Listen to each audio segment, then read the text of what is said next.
Hello बच्चों, कैसे हो आप सब। बेटा, आपने जो लास्ट लेक्चर मेरा सुना वो किसके ऊपर था? Trade discount, cash discount. मैंने कुछ होमवर्क भी दिया था।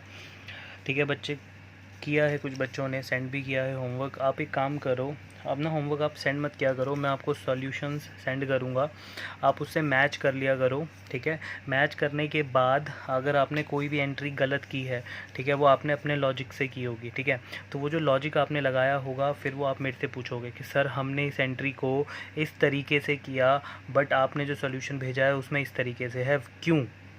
फिर मैं आपके उस क्यों का जवाब दूंगा, मतलब आपको वो कॉन्सेप्ट में समझाऊंगा। ठीक है बच्चों, तो आज मैंने जो अभी आपको होमवर्क में क्वेश्चन दिए थे ट्रेड डिस्काउंट कैश डिस्काउंट के, मैं वही क्वेश्चंस करवा रहा हूँ, क्योंकि आपको जो जैसे मैंने करवाया है वो तो एक कॉन्सेप्ट सिखाया है, लेकिन आप एग्ज़ाम में ऐसे नहीं कर सकते ना। एग्ज़ाम में तो प्रॉपर आपको फॉर्मेट बनाना होगा, फिर कैलकुलेशन शो करनी होगी, तो वो कैसे करेंगे?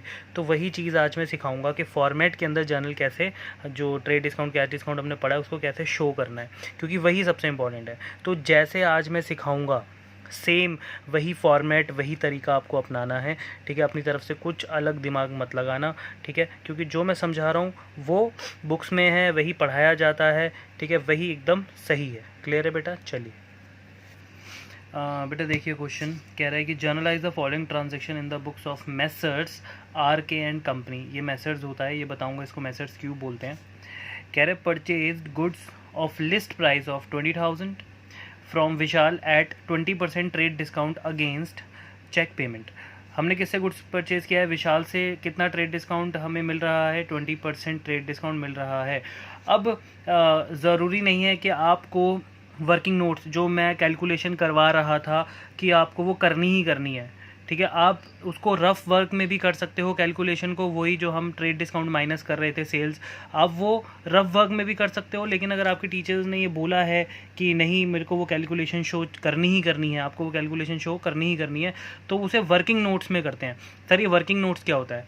जब जहाँ पे हमारा सॉल्यूशन हम कर रहे होते हैं ना, जर्नल एंट्रीज जो हमने फॉर्मेट बनाया होता है, तो उस फॉर्मेट जब वो ख़त्म हो जाता है तो उसके नीचे हम एक हेडिंग डालते हैं वर्किंग नोट्स, और उसके अंदर जो मैं कैलकुलेशंस आपको बता रहा था वो सारी की सारी हम सॉल्व करते हैं। तो वो मैं अभी जब मैं करूँगा सॉल्यूशन वो आपको और ज़्यादा क्लियर हो जाएगा।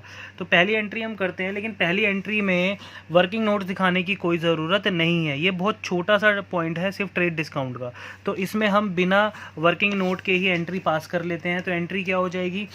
फर्स्ट एंट्री है, परचेज कर रहे हो आप गुड्स, तो परचेजेस, सबको पता है कि गुड्स परचेज करना एक एक्सपेंस होता है। एक्सपेंस होता है परचेजेस, गुड्स को ख़रीदना, और एक्सपेंसेस जब भी इंक्रीज़ होते हैं वो हमेशा डेबिट होते हैं। और टू, हम इस बार जो गुड्स है वो किससे ख़रीद रहे हैं? क्वेश्चन में साफ साफ बोला है विशाल से, और विशाल को हम पेमेंट कर रहे हैं बाय चेक। तो चेक का मतलब क्या होता है? हमारी पेमेंट जाती है बैंक से। बैंक क्या होता है? हमारी उन 5 एसेट्स में, 5 अकाउंट में से बैंक क्या होता है? एसेट। और एसेट क्या हो रही है? कम, क्योंकि पैसा निकलेगा।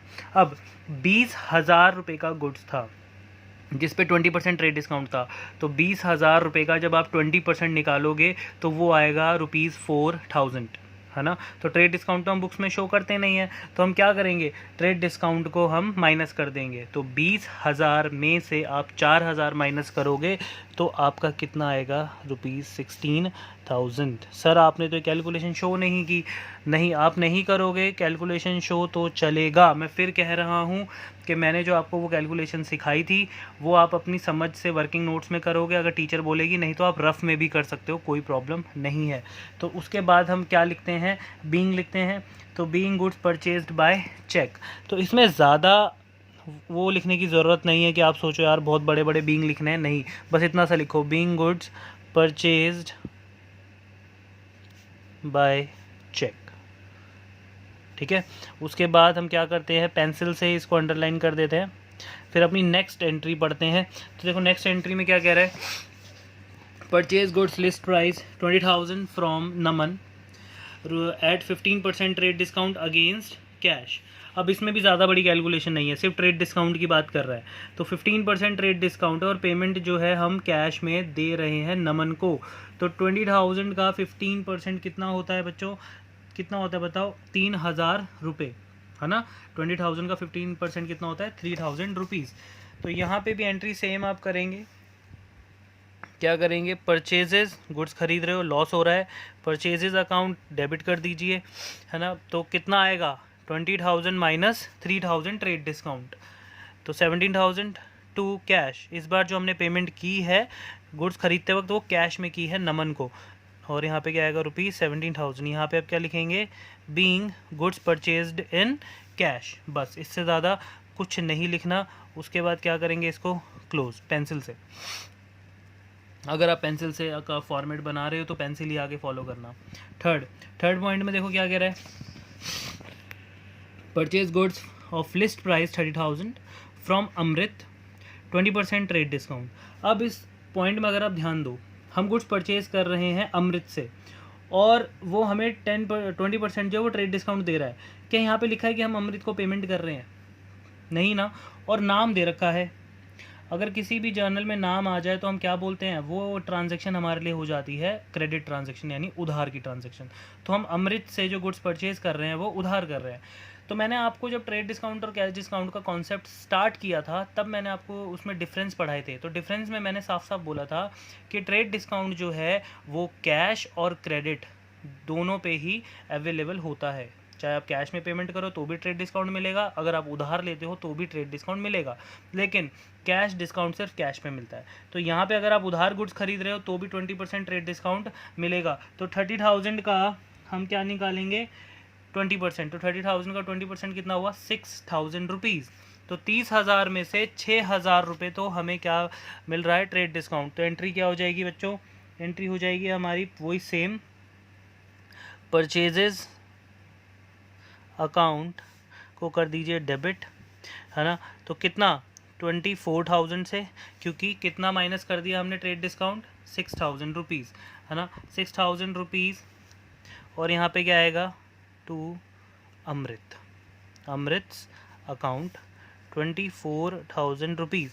अब यहाँ पर अगर मैं आपसे एक चीज़ पूछूं तो आप मुझे ये बताइए कि यहाँ पर मैंने अमृत का नाम क्यों लिखा, सोचो।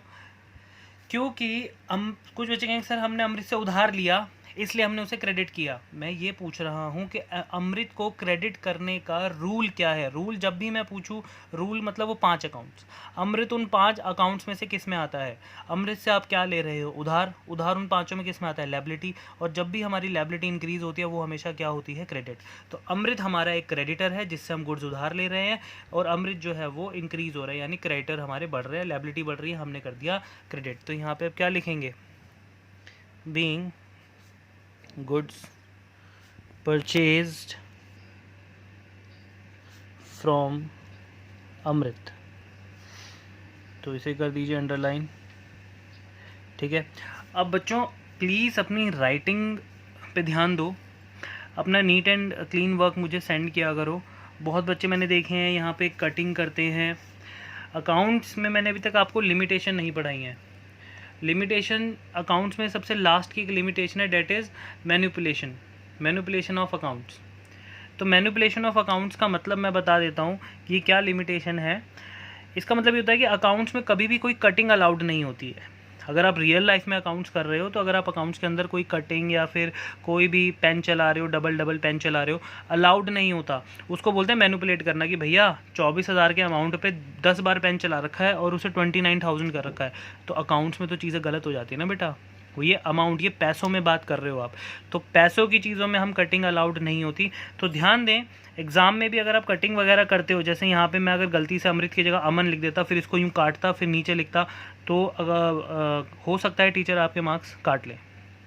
तो याद रखें, अकाउंट्स में इतना हाथ आपका प्रैक्टिस पे होना चाहिए कि आप वहाँ पे कटिंग ना करें। क्लियर है बात, ठीक है बेटा। तो अब नेक्स्ट एंट्री पढ़ते हैं हम अपनी। देखो नेक्स्ट एंट्री में क्या कह रहा है, कह रहे purchase goods list price of ₹40,000 for ₹35,000 for cash. अब यहाँ पर ये नहीं बोला है कि हमें डिस्काउंट मिल रहा है या ऐसा कुछ। यहाँ पे बस ये कह रहा है कि हम गुड्स खरीदने गए, 40,000 के गुड्स को हम 35,000 रुपये में ले आए और पैसे हमने दे दिए। अब यहाँ पर कहीं नहीं लिखा कि ये ट्रेड डिस्काउंट है, ये कैश डिस्काउंट है, ये कौन सा डिस्काउंट है, कुछ नहीं लिखा है ना। तो हम ये मान के चलेंगे कि भैया यहाँ पे ट्रेड डिस्काउंट है, ठीक है। ये हम क्या मान के चलेंगे, ट्रेड डिस्काउंट। सर हमने ट्रेड डिस्काउंट ही क्यों माना, कैश डिस्काउंट क्यों नहीं माना? देखो भाई, पहली बात, ट्रेड डिस्काउंट बुक्स में शो नहीं करना होता, ये सबको पता है ना। ट्रेड डिस्काउंट हम बुक्स में शो नहीं करते, सिर्फ उसकी कैलकुलेशन करते हैं। तो यहाँ पे इस क्वेश्चन के अंदर हमें जब कुछ नहीं लिखा, जिसने इसने 40 से 35 कर दिया, तो ये क्या है, हमारा ट्रेड डिस्काउंट, क्योंकि इसको हम बुक्स में शो नहीं करेंगे। अब कुछ बच्चे कहेंगे सर क्या पता ये कैश डिस्काउंट भी तो हो सकता था। देखो यार, कैश डिस्काउंट जो होता है ना, वो हमेशा लिखा हुआ आएगा, हमेशा 2 वर्ड्स लिखेगा, या तो साफ साफ लिखेगा डिस्काउंट अलाउड साफ साफ, या फिर डिस्काउंट रिसीव्ड, या फिर फुल सेटलमेंट, या फिर सेटलमेंट। बस अगर ये वर्ड्स लिखे हुए हैं तो ही आप कैश डिस्काउंट या फिर नॉर्मल डिस्काउंट को कंसिडर करोगे। अगर इनमें से कुछ भी नहीं लिखा, ना डिस्काउंट रिसीव्ड, ना डिस्काउंट अलाउड, ना ही फुल सेटलमेंट, ना ही सेटलमेंट, अगर ये कुछ नहीं लिखा तो वहाँ पर कभी भी नॉर्मल डिस्काउंट, कैश डिस्काउंट वगैरह नहीं आते। ठीक है, तो यहाँ पे ऐसा तो कुछ नहीं लिखा, तो कैश डिस्काउंट नहीं है, तो हमें इसको क्या मानना पड़ेगा, ट्रेड डिस्काउंट। 40,000 के गुड्स को कितने में दे दिया उसने हमें, 35,000 रुपये में, यानी कि हमने 35,000 के गुड्स परचेज किए हैं, वो भी कैश में। तो इसकी तो नॉर्मल एंट्री है। नॉर्मल एंट्री क्या करोगे आप, एंट्री आप करोगे purchases account debit to cash account, और अमाउंट कितना डालोगे, 35,000, और बीइंग क्या लिखोगे, being goods purchased in cash, underline. Next entry पढ़ो। देखो नेक्स्ट एंट्री में देखो क्या कह रहा है, कह रहा है goods returned of list price of 10,000 purchased from Amrit. हमने 10,000 रुपये के जो गुड्स हैं वो अमृत को वापस कर दिए। ये बहुत इंपॉर्टेंट टॉपिक है, क्योंकि ये मैंने अभी तक नहीं करवाया है आपको। इसमें ये कह रहा है कि भैया, बच्चे कहेंगे सर आपने करवाया, परचेज रिटर्न ही तो है, ये आपने तो करवाया है। मैंने परचेजेस रिटर्न करवाया है, लेकिन ट्रेड डिस्काउंट के अंदर मैंने कभी भी परचेजेस रिटर्न नहीं करवाया।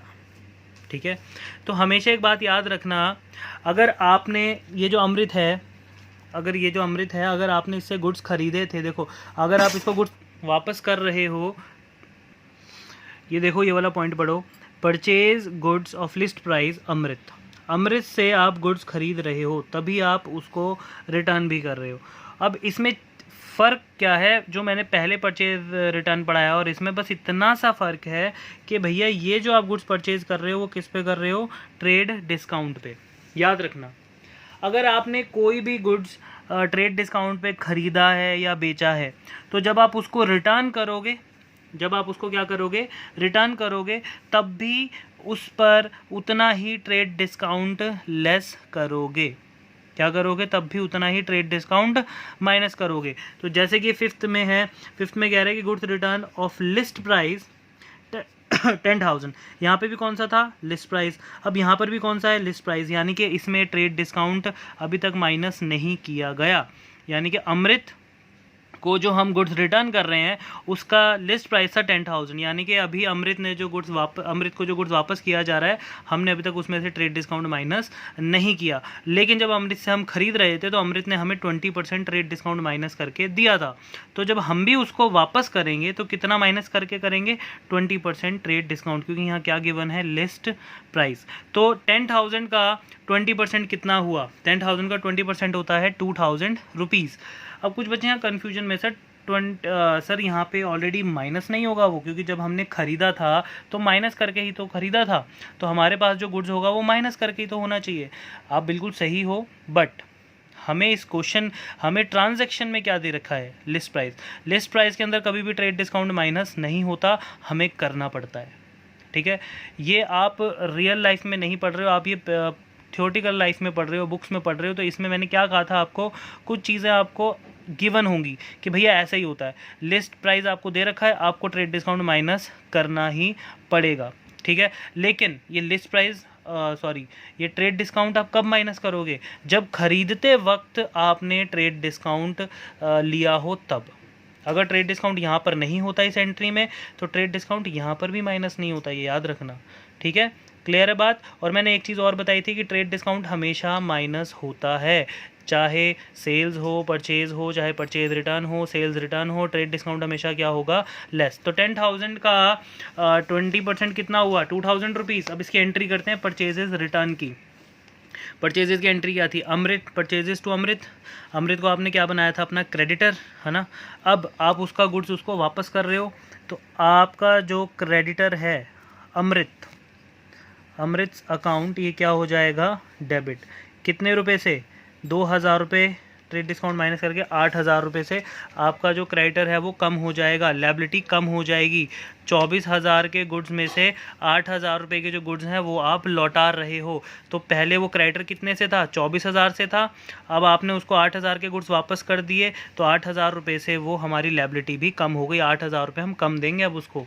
क्लियर है, लायबिलिटी कम, डेबिट टू, क्या वापस कर रहे हो, परचेजेस, गुड्स वापस कर रहे हो, तो परचेजेस रिटर्न, तो परचेजेस रिटर्न अकाउंट कितने रुपए, 8,000 रुपये। क्लियर है, क्या लिखोगे आप, being goods return to Amrit. Next 6th point, 6th point में देखो क्या कह रहा है। 6th पॉइंट में कह रहा है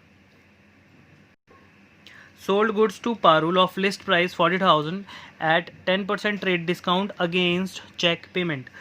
कह रहे हैं हम जो है पारुल को गुड्स सोल्ड कर रहे हैं जिसका लिस्ट प्राइस कितना है 40,000 और ट्रेड डिस्काउंट कितना हम माइनस कर रहे हैं 10%, और हमें जो पेमेंट मिल रही है वो किससे मिल रही है, चेक से मिल रही है। तो ठीक है भाई, 40,000 के गुड्स थे, 10%, 40,000 का 10% 4,000 हुआ, तो 36,000 रुपये के गुड्स हम पारुल को बेच रहे हैं। ठीक है, सेल कर रहे हैं, तो सिर्फ सिंपल सेल की एंट्री करनी है। तो यहाँ पे आप एंट्री क्या करोगे, बैंक अकाउंट को कर दोगे डेबिट, क्योंकि चेक मिला है आपको, और चेक मतलब बैंक, बैंक में अगर पैसा आ रहा है तो वो एसेट हमारी इंक्रीज हो जाती है। तो 36,000 रुपीज़ हमारे पास आ रहे हैं। टू किसकी वजह से आ रहे हैं, टू सेल्स अकाउंट, कितने, 36,000 रुपीज़। ठीक है, उसका बीइंग लिख देंगे, being good sold to Parul against cheque. उसके बाद 7th एंट्री में देखो क्या कह रहा है, कह रहा है sold goods to Aman of list price 30,000, 10% trade discount against cash. अब ये 30,000 था, है ना, अमन को गुड सोल्ड कर रहे हैं, कैश दे रहा है वो हमें, और ट्रेड डिस्काउंट कितना दे रहे हैं हम उसको, 10%, यानी 30,000 का 10% कितना हुआ, 3,000 रुपीज़। अब हम गुड्स सेल कर रहे हैं और हमें मिल रहा है कैश, और कैश मतलब एसेट, एसेट बढ़ती है तो क्या होता है, डेबिट। तो कितने रुपए हमें मिलेंगे, 30,000 में से आप ट्रेड डिस्काउंट माइनस कर दीजिए, कितना, 3,000 रुपीज़। तो 27,000 कैश मिला। टू किसकी वजह से मिला, सेल्स की वजह से, गुड्स बेचने की वजह से इनकम बढ़ गई हमारी, रिवेन्यू बढ़ता है, क्रेडिट होता है। Being goods sold to Aman for cash. ठीक है बेटा, उसके बाद नेक्स्ट में क्या है, 8th पॉइंट में कह रहा है sold goods to Pavan of list price 20,000 at 10% trade discount. अब इस पूरी लाइन को अगर आप पढ़ो तो आप कहोगे सर ऊपर ऊपर की तरह ही तो है, लेकिन ऊपर में कैश था, यहाँ पे पूरी एंट्री में ना चेक है ना कैश है। इट मीन्स हमने पवन को जो गुड सोल्ड किया है वो क्रेडिट किया है, यानी उधार पे किया है, यानी पवन हमारा डेटर बनेगा। लेकिन मैंने क्या कहा था, कैश हो चाहे क्रेडिट हो, ट्रेड डिस्काउंट तो दोनों में ही लगता है। तो अब इसकी एंट्री 10% निकाल देंगे, 20,000 का 2,000 रुपये। तो हम एंट्री क्या करेंगे, पवन को अपना डेटर बनाएंगे, क्योंकि हम उसे गुड्स उधार दे रहे हैं, हमने अभी पवन से पैसा लेना है। कितने रुपए लेने हैं, 18,000, क्योंकि 20,000 में से हमने 20% क्या लेस कर दिया, ट्रेड डिस्काउंट, सॉरी एक मिनट, ट्रेड डिस्काउंट है हमारा 10%, सॉरी। तो 20,000 में से हमने 10% माइनस कर दिया, यानी 2,000 रुपीज़। तो 18,000 रुपये का वो डेटर बन गया। डेटर्स कौन होते हैं बच्चों, 5 अकाउंट में से, एसेट, एसेट बढ़ती है तो क्या करते हैं, डेबिट। और पवन हमारा डेटर क्यों बना, क्योंकि हमने क्या किया है, उसको अपना गुड्स बेचा है, डेट इज सेल्स अकाउंट। कितने से, 18,000 रुपये से क्या बढ़ा लो, अपना रिवेन्यू। तो इसका अब बीइंग लिख दो, बीइंग गुड सोल्ड टू पवन, बस इससे ज़्यादा और कुछ नहीं लिखना। 8th पॉइंट के बाद हमारे पास कौन सा पॉइंट आएगा, 9th। तो अब 9th पॉइंट में देखो क्या कह रहा है, कह रहा है sold goods to Yamini list price 25,000 for 23,000। अब वही सेम जो परचेजेस में था बिल्कुल उल्टा रिपीट कर रहा है ये। कह रहा है 25,000 का गुड्स था, हमने 23,000 पे दिया। तो ना यहाँ कैश डिस्काउंट लिखा है, कोई फुल सेटलमेंट नहीं है, डिस्काउंट रिसीव्ड अलाउड कुछ नहीं है। तो कौन सा डिस्काउंट मानेंगे, ट्रेड। ठीक है। तो यहाँ पे आप यामिनी को गुड्स सोल्ड कर रहे हो और ये नहीं बताया कैश है या क्रेडिट, नाम दे रखा है, आगे लिखा नहीं है, तो नाम का मतलब क्या है, ये है उधार। तो यामिनी को हम गुड्स उधार दे रहे हैं, तो एंट्री क्या करेंगे यहाँ पर, यामिनी को क्या बना लेंगे, अपना डेटर। तो यामिनीज अकाउंट हो गया डेबिट टू, हमारी यामिनी जो है वो डेटर क्यों बनी, क्योंकि वो हम उसको क्या कर रहे हैं, अपना गुड्स सेल कर रहे हैं, ठीक है।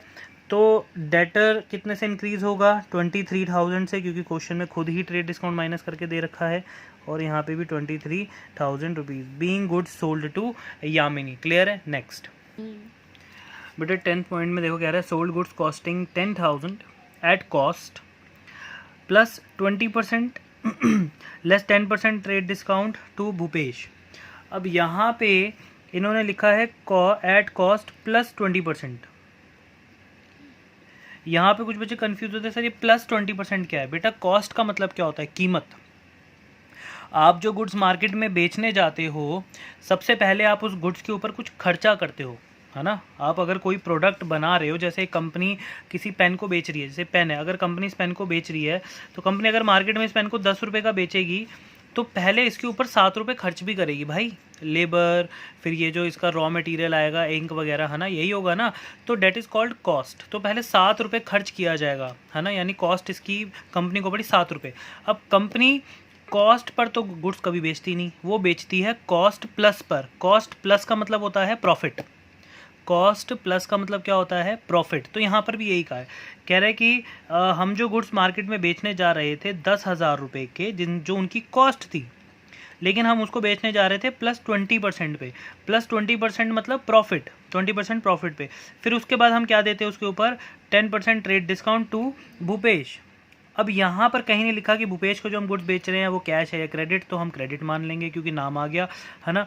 तो अब ये देखो इसकी कैलकुलेशन अगर आप नहीं भी करो चलेगा, लेकिन अब मैं आपको ये बता रहा हूँ कि अगर किसी की मैम ने बोल दिया कि नहीं भैया वर्किंग नोट में कैलकुलेशन दिखाओ, तो देखो वर्किंग नोट कैसे बनाते हैं। जैसे ये पूरा फॉर्मेट बनाया है मैंने, है ना, ये फॉर्मेट जब एंड हो जाता है तो यहाँ पे लास्ट में जाके हम यहाँ पे लिखते हैं वर्किंग नोट, वर्किंग नोट, ठीक है। लास्ट में जाके हम क्या लिखते हैं, वर्किंग नोट। मैं अभी पहला ही वर्किंग नोट बना रहा हूँ, तो उसको मैं 1 लिख दूंगा। अब मैंने यहाँ पे अपने गुड्स का अमाउंट लिखा ₹10,000, 10,000 रुपये की कॉस्ट थी। अब कॉस्ट के बाद मैंने उसमें क्या ऐड किया, प्रॉफिट, मैंने प्रॉफिट ऐड कर दिया। कितना था, एट द रेट, कितना परसेंट प्रॉफिट बोला था बच्चों, 20%। तो 10,000 का अब मैं 20% निकालूंगा, कितना हुआ, 2,000 रुपये। तो मेरे गुड्स मुझे कितने के पड़े, 12,000। अब यही गुड्स पे मैं नहीं बेच रहा हूँ अभी गुड्स, मैं उस पर क्या लेस कर रहा हूँ, मैं उस पर लेस कर रहा हूँ ट्रेड डिस्काउंट। और क्वेश्चन के अंदर ट्रेड डिस्काउंट है 10%, यानी कि 1,200 रुपये। अब 12,000 में से 1,200 रुपये मैं क्या दे रहा हूँ, ट्रेड डिस्काउंट। तो आज मैं वो कैलकुलेशन में गलती नहीं करूँगा, तो मेरे पास कितने बचेंगे, 10,800, लास्ट टाइम गलती हो गई थी। तो 10,800 रुपीज़ ये मैं भूपेंद्र को गुड्स सेल करूँगा। मेरी जो सेल्स है वो कितने की है, 10,800 रुपये की। तो ये इस तरीके से वर्किंग नोट बनाते हैं।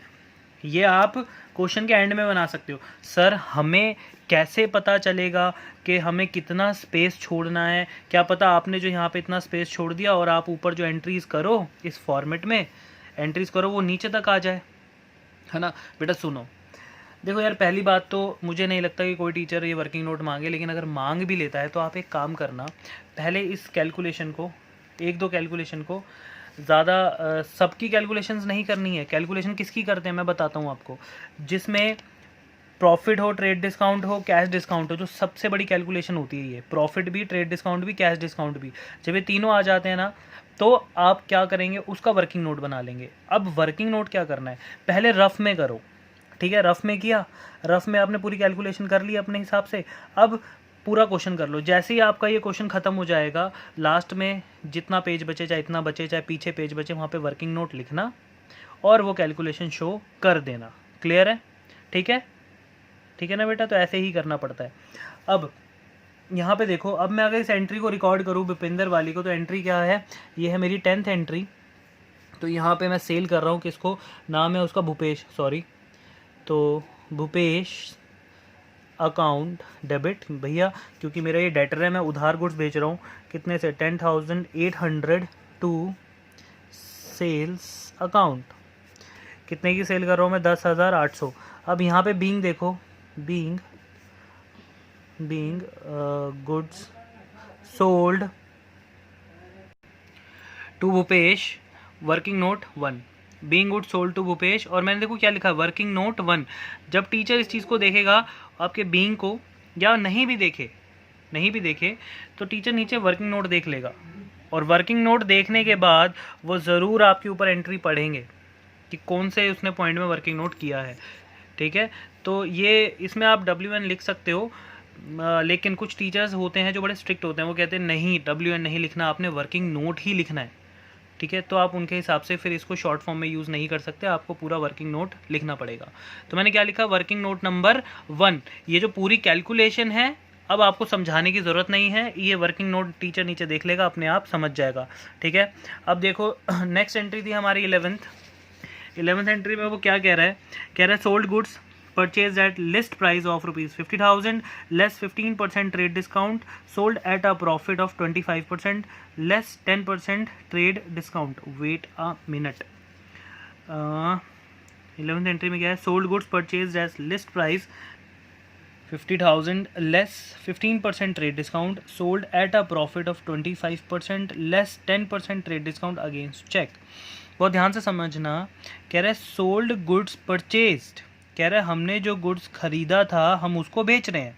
ऑब्वियस ही बात है यार, हम गुड्स कैसे बेचेंगे, पहले कहीं से खरीदेंगे। तो हमने जो गुड्स खरीदा था हम उसको मार्केट में बेच रहे हैं। तो हमने जो खरीदा था उसका लिस्ट प्राइस दे रखा है, लिस्ट प्राइस मतलब अभी ट्रेड डिस्काउंट माइनस नहीं है उसमें से, तो लिस्ट प्राइस था उसका 50,000 और हमने खरीदा था उसको 15% ट्रेड डिस्काउंट माइनस करके, यानी कि 50,000 माइनस उसका 15%। ठीक है, फिर हमने उसको, वो हमारा समथिंग पड़ा होगा, कितने वो पड़ा होगा, अगर मैं इसका 15% माइनस कर दूं तो पड़ा होगा 42,500 का। ठीक है, तो 42,500 का हम गुड्स परचेज़ कर रहे थे, ये ट्रेड डिस्काउंट माइनस करने के बाद जो हमने परचेज़ किया, अब हम उसको बेचने जा रहे थे 42,500 के गुड्स को, वो भी कितने प्रॉफिट पर, 25% प्रॉफिट पर। यानी कि हमारा जो 42,500 का गुड्स था हम उसको 25% ऐड कर प्लस कर मार्केट में बेच रहे थे, क्योंकि वो प्रॉफिट था। और मार्केट में जब हम बेचने गए तो हमने लोगों को क्या दिया, 10% उसके ऊपर ट्रेड डिस्काउंट दिया।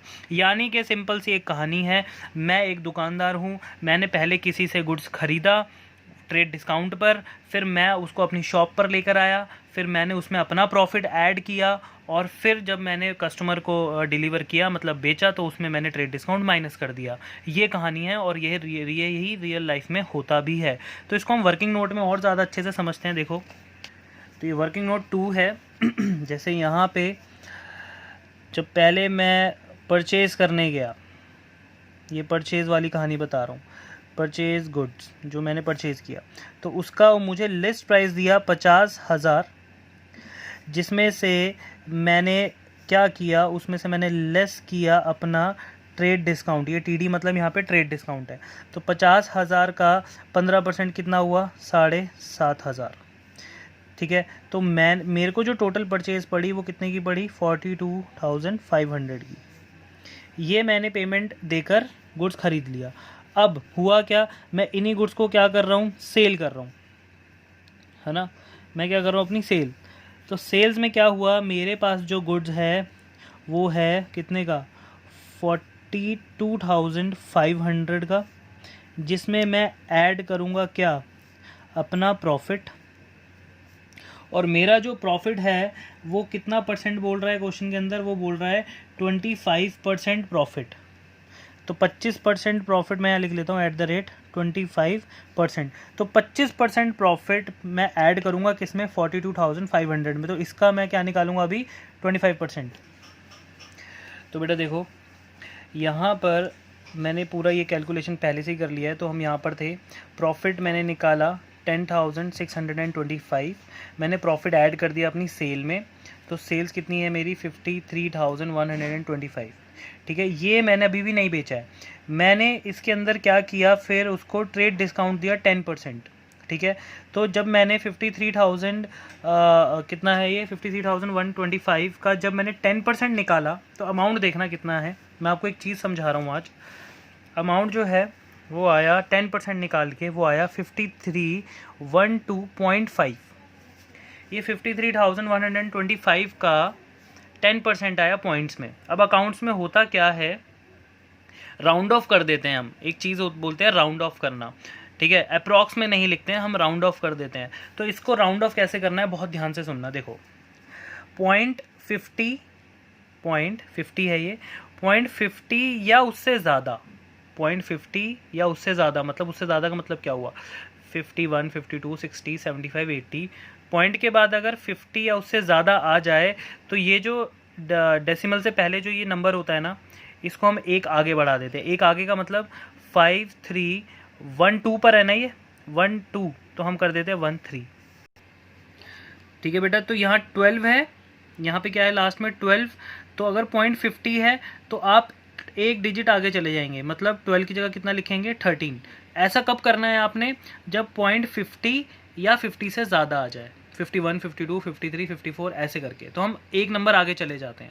12 से हम कहाँ चले गए 13 पे। ठीक है, अब होता क्या है, अगर यही चीज़, मैं यहाँ पे दूसरा कॉन्सेप्ट समझा देता हूँ, अगर यही चीज़ 5312.49 आ जाती, कितनी आ जाती 49, क्या ये 0.50 है, नहीं, ये 50 पैसा नहीं है, ये कितना पैसा है, ये 49 पैसा है। तो याद रखना, अगर डिजिट 50 से कम हो, अगर पॉइंट के बाद जो डेसिमल के बाद जो हमारा अमाउंट है, अगर वो 50 पैसे से कम होता है, चाहे वो 49 हो, 48 हो, 37 हो, 27 हो, जितना भी हो, अगर 0.50 से कम है तो क्या करते हैं, तो हम हमेशा इस पॉइंट को इग्नोर कर देते हैं और सिर्फ पीछे चले जाते हैं। कितना ले लेते हैं 5312। अगर 0.50 से ज़्यादा है तो आगे जाओ 13, और अगर 0.50 से कम है तो पीछे रह जाओ, ये पॉइंट हटा दो। ठीक है, इसको बोलते हैं राउंड ऑफ करना। ये आपको 11th 12th BCom first year second year हर जगह आपको ऐसे ही राउंड ऑफ करना होता है, 0.50 और 50 से कम देखना होता है।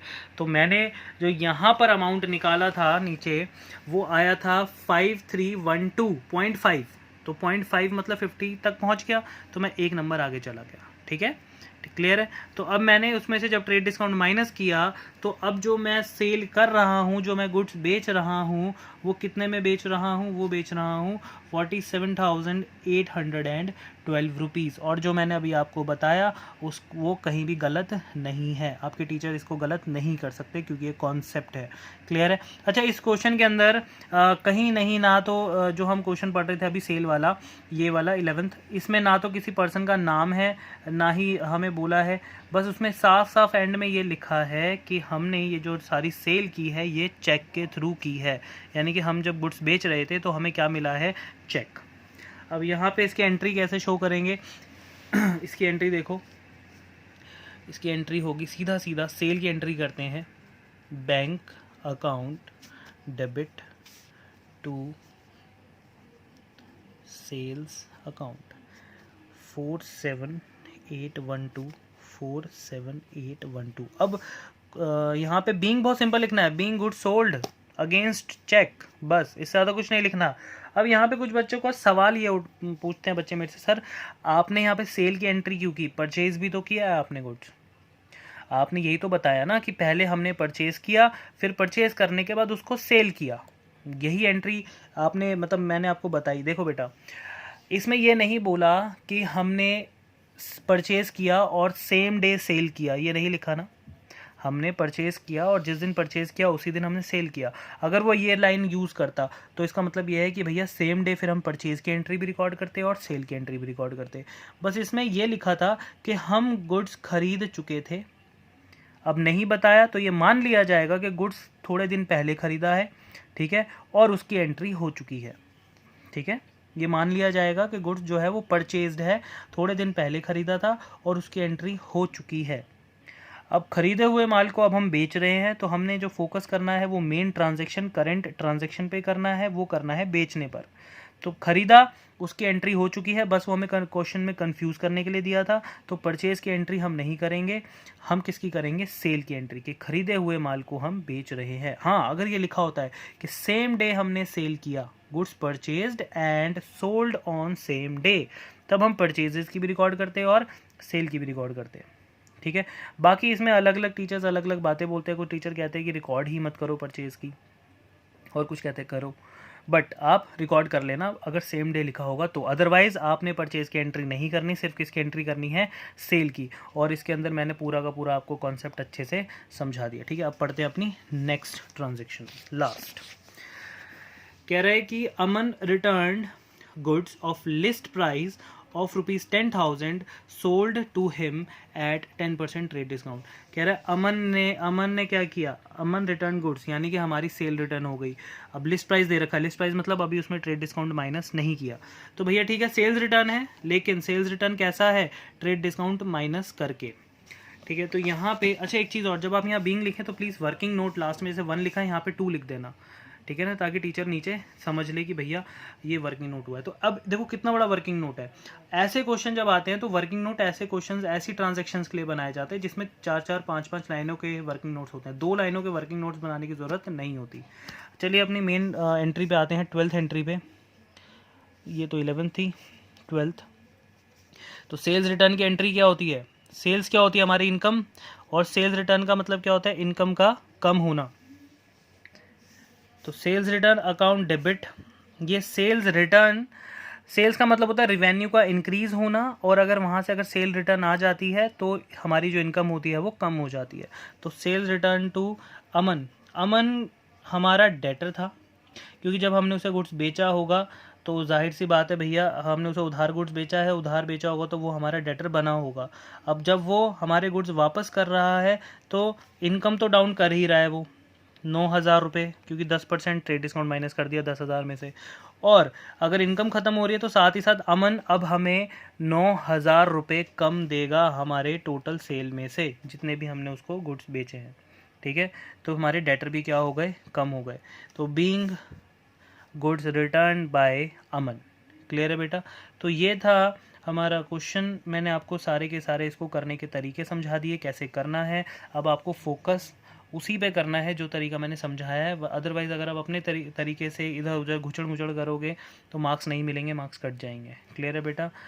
तो आज का लेक्चर यहीं हम ख़त्म करते हैं। Till then bye bye.